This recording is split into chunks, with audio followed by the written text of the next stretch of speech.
Hi, how are you? My name is Steve Remeika, and I am an ESPA trained actor at primary stages for more years than I can count. And I am also an assistant principal at John Bowne High School in Flushing, Queens.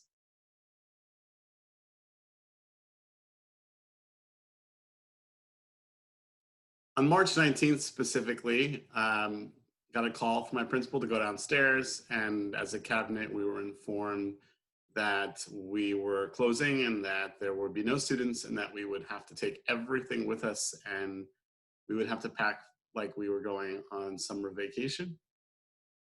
Then a bunch of platforms were thrown at us. They said Google Classroom and Zoom, and we began to teach remotely online, which was a foreign concept for every person in the building. The skill level for technology varied. There were folks that didn't even have internet or a computer at home, and then there were those that were extremely savvy with Google Classroom.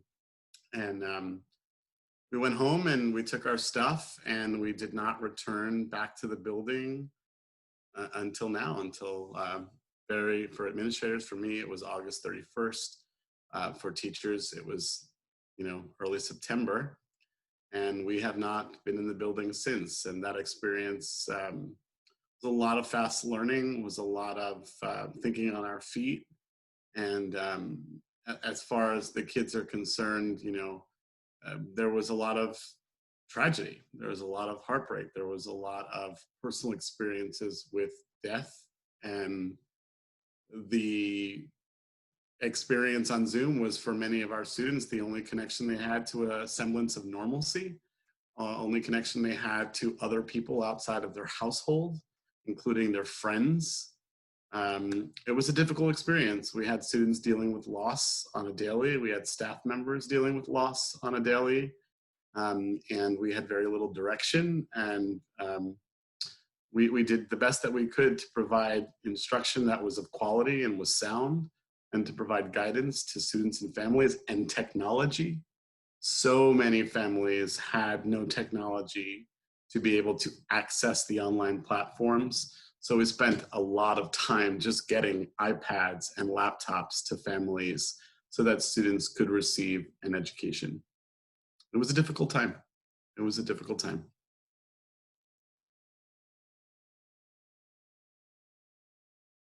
I think one of the most difficult parts was to look at our seniors who were robbed of prom and who were robbed of graduation, who had worked so hard for 4 years to get into some of the best colleges and didn't know if they were going or if they would have the freshman experience or what life would look like for them after summer.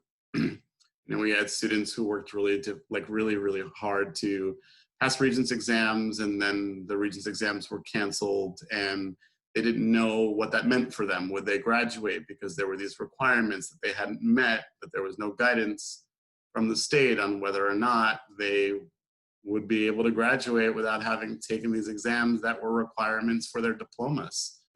I would say the senior students, stays with me the most because they're milestone moments in life that they were deprived of, and they will never get that back. They will never get it back. We had a virtual graduation, which was not live, where we streamed names and played some background music. They never really got to wear a cap and a gown, or take photos with their friends and families, or deliver speeches, or hear speeches.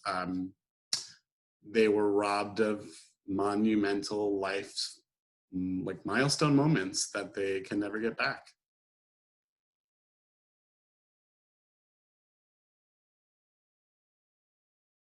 Teachers were frantic. I mean, they did a good job of putting on airs when they had to be on in front of students.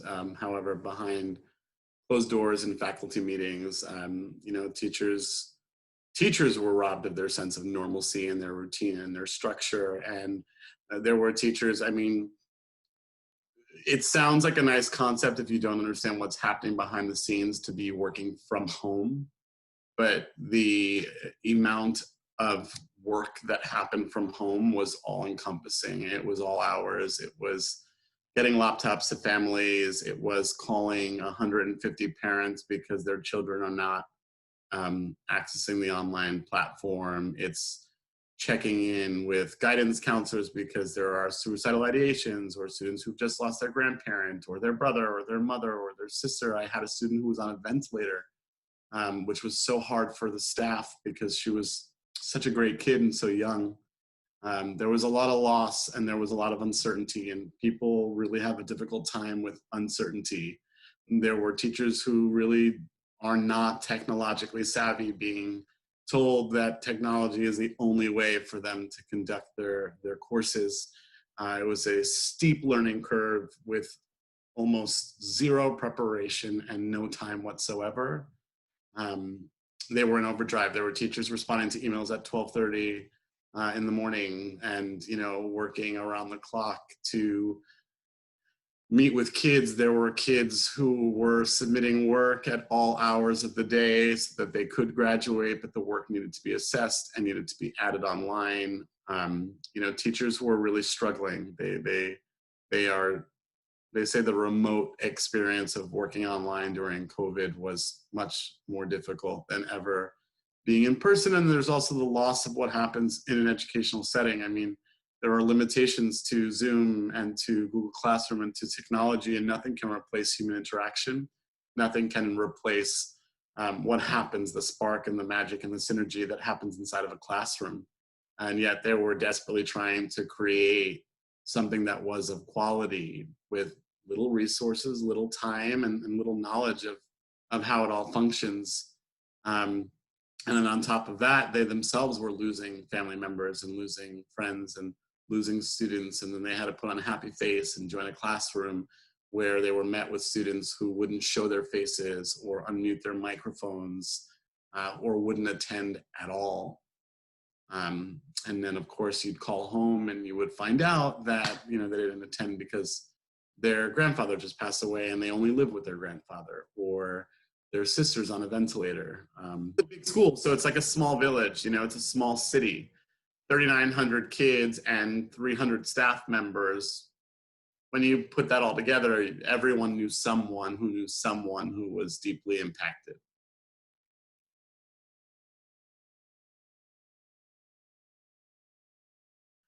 If you know a teacher, you should hug a teacher. What they have experienced and went through and how they've persevered is truly nothing short of amazing. It's truly remarkable. I mean, teachers were in overdrive. They were available for their students and families through the night, in early mornings, worked far beyond their contractual days. Teachers drove to students' homes and provided laptops. There were teachers who drove to students' homes and gave graduation gifts or diplomas, just so they can see their face, so that they can have a genuine moment of excitement for having achieved a milestone. Teachers learned technology they had never worked before and mastered it in a matter of days. They went to professional learning opportunities to find engagement strategies for virtual classrooms that they had been otherwise unfamiliar with, and truly made it their business to master it, to ensure that instruction was engaging. There was a level of accountability in the online forum, which was foreign to most teachers. We had a lot of students not being able to sign on, or a lot of students who were not participating in the online classroom. So if you're a teacher and you have 5 classes and you have 150 kids and 60 of them are not coming to class each day, that's 60 phone calls that they were making per day, speaking with families and figuring out why the student was not online, getting them access codes, helping them navigate how to access Google Classroom, how to sign on, what is the appropriate email for the sign on to be accepted. I mean, teachers are nothing short of resilient and miraculous and flexible and diligent and tenacious. I mean, my staff, I've never seen such kindness. I've never seen such a willingness to go above and beyond the traditional call of duty without compensation. And the humanity that was exchanged between teachers and families was incredible. I mean, truly incredible. There were drive-by graduation signs, there were videos from every single department telling our kids that we miss them. and to wear their masks and to keep a distance. And we did everything that we could to make our students feel like they were still a part of the community. There were virtual, um, we call them town hall meetings, so we could check in with kids and families and get important information to them. Everybody worked in overdrive, and everybody, it was just sort of a don't think, just do, and make it happen. And you become a teacher because you really want to make a difference and because you care. And when you're going through a pandemic and a crisis where there's so much pain and so much loss and sorrow and sickness, those who are natural nurturers, who are attracted to this profession, they go in overdrive because their entire being operates in the capacity of wanting to serve and wanting to protect and wanting to nurture. So the New York City public schools in particular, and my staff in particular, was nothing short of amazing, truly amazing what they did to make this happen. The fact that we opened this week with the obstacles that we had in front of us and the little resources that we were offered is nothing short of amazing. We have the principal teaching a class, a assistant principal teaching multiple classes on top of the workload that they already have. We have teachers teaching 6 classes, which is not required. 5 is the requirement. So there's teachers just doing anything they can to make it work, anything they can.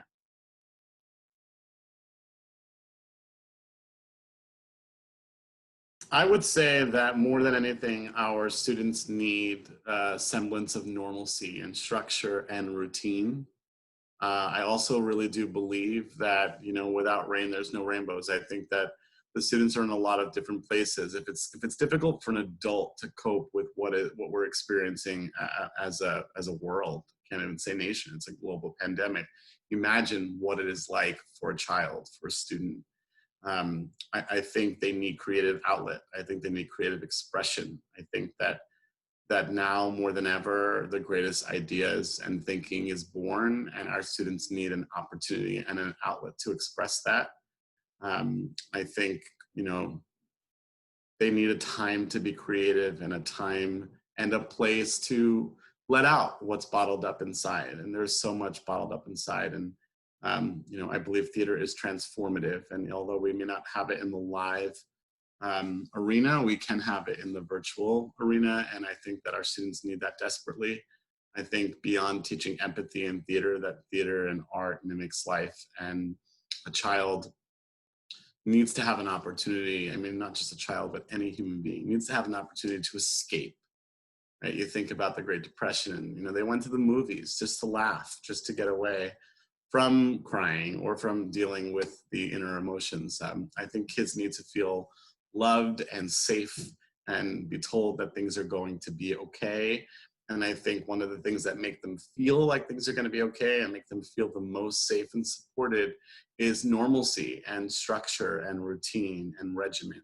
So they need work, they need reading, they need classes, they need structure and projects, and they need to be thinking and stimulated.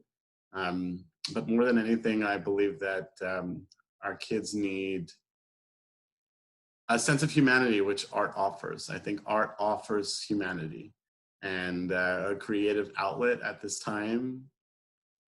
If you look back historically, find me something that wasn't born out of some sort of strife. Literature is protest, right? So our kids need to feel connected and feel that they're not alone. They need a sense of solidarity. And I do believe that theater and art in general, and writing, playwriting, creative writing, whether they're expressing it or whether they're experiencing it, it's a sense of connectedness that is a grounding moment. And I think that kids need that now more than ever.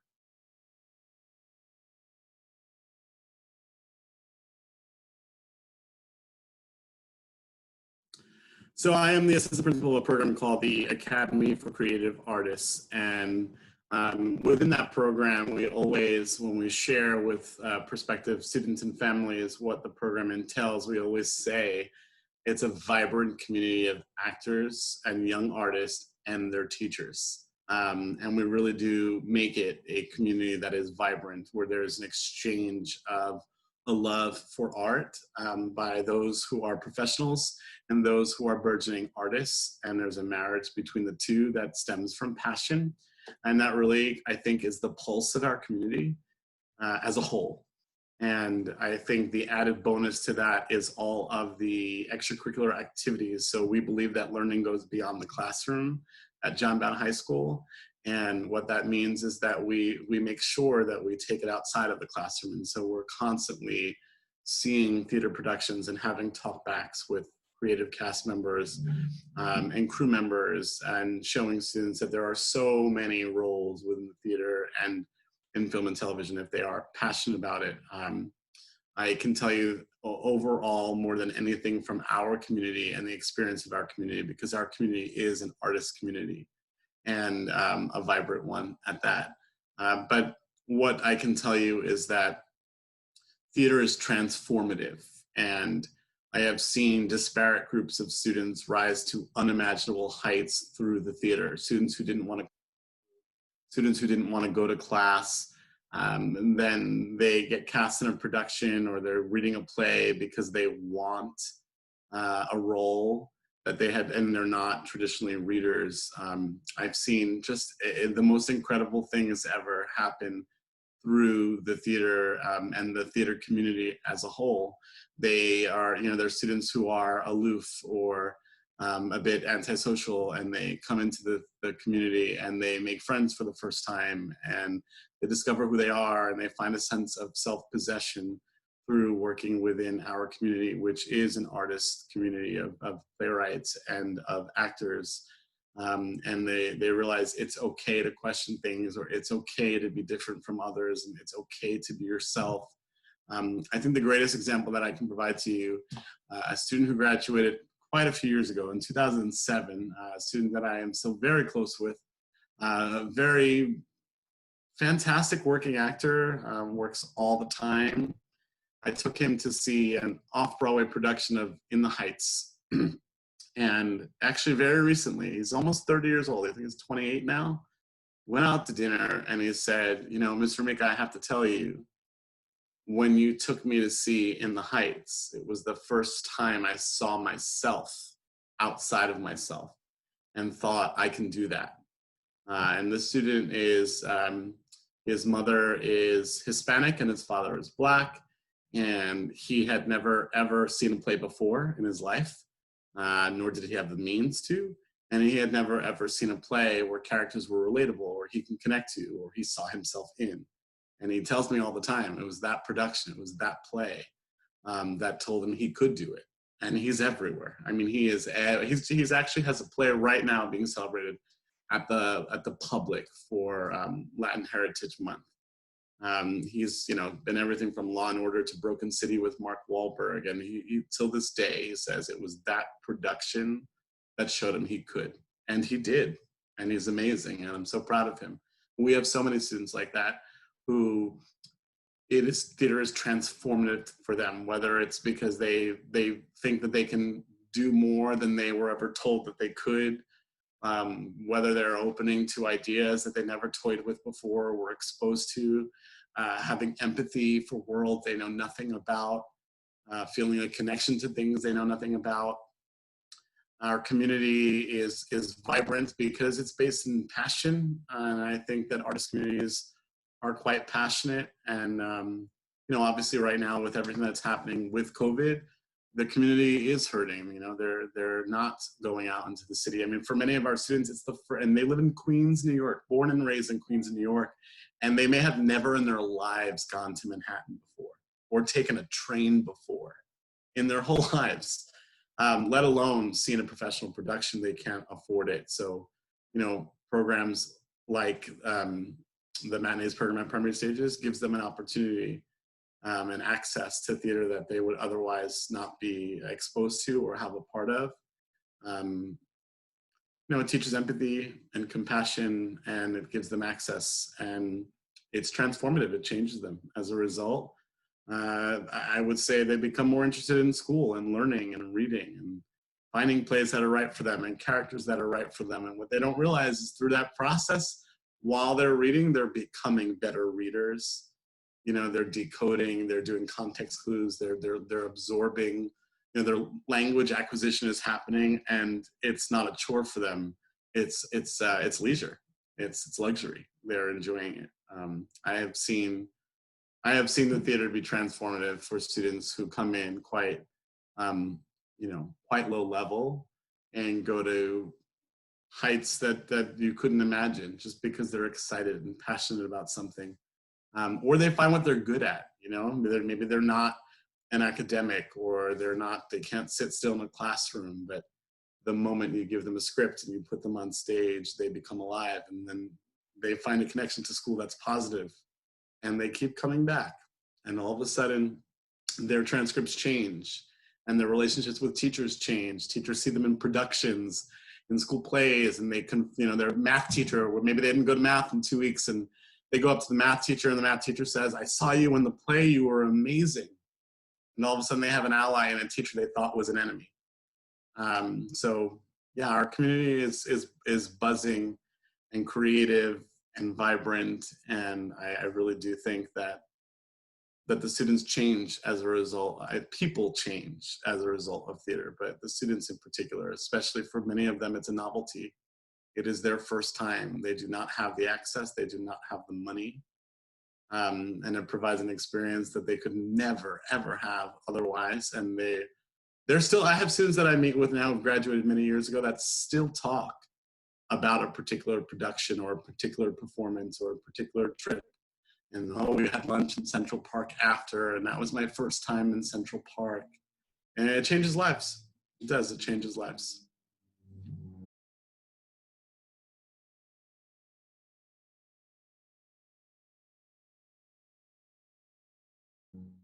Sue is an advocate for students and for exposing students to theater. And she is tenacious, and she never gives up, and she never stops trying, and she never will, because that's Sue. She's a light, and she'll always be a light. So she is. I'll be here.